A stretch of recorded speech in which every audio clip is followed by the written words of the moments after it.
Hello sa inyong lahat. Kamusta po kayo? God deliver us through every trouble.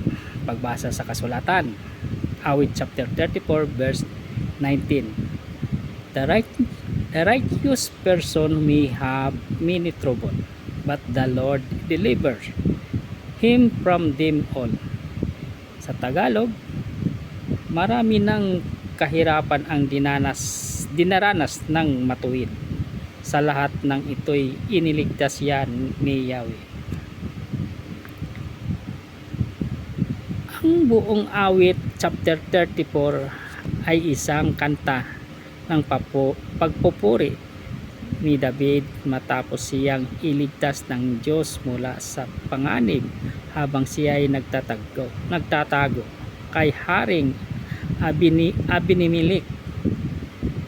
Sa kabanatang ito, pinalalakas tayo na kahit maraming pagsubok sa ating pagdadaanan, ang Diyos ang ating tagapagligtas.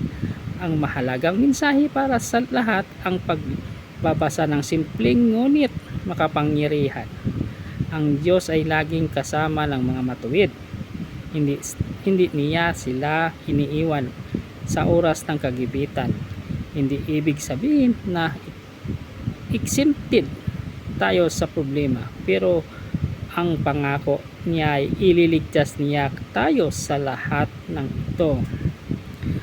Ang Psalm 34 ay nagbibigay ng encouragement sa bawat mananampalataya na kahit gaano kabigat ang mga pagsubok, hindi tayo mag-iisa. Si David mismo ang nakaranas ng matinding takot, kagutuman at panganib, pero nakita niya ang kamay ng Diyos na gumagalaw para sa kanya.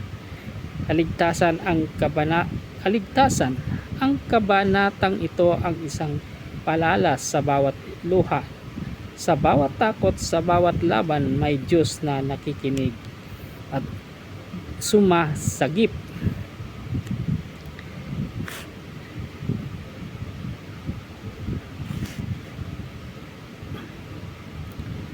Sa talatang itong mga ating binasa ay mayroong tatlong pag-aaralan natin.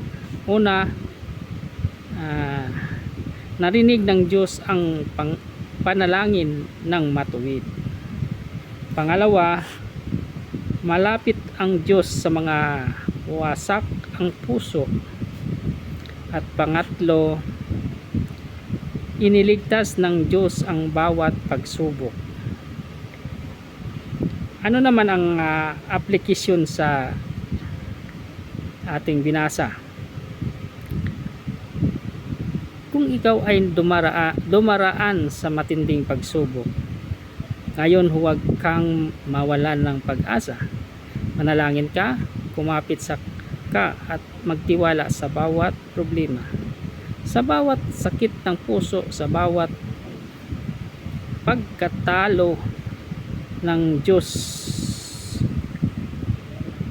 Ang Diyos ay nariyan para iligtas ka at ingatan kang muli. Ayan, God bless us all. Ingat po lagi. Thank you for watching.